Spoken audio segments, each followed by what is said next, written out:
Hoy, batang makulit.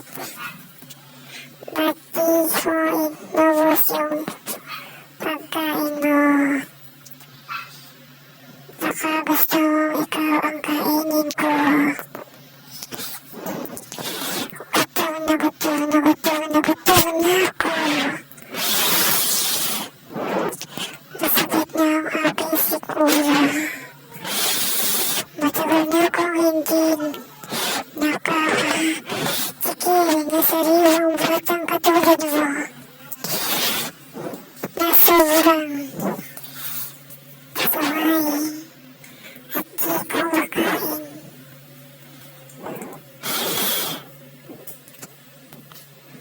At hindi ko nakikinig sa nanay mo. Tapusin mo muna yung pagkain mo bago ka cellphone ng cellphone.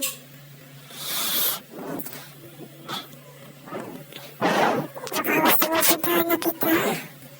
Gutom na ako.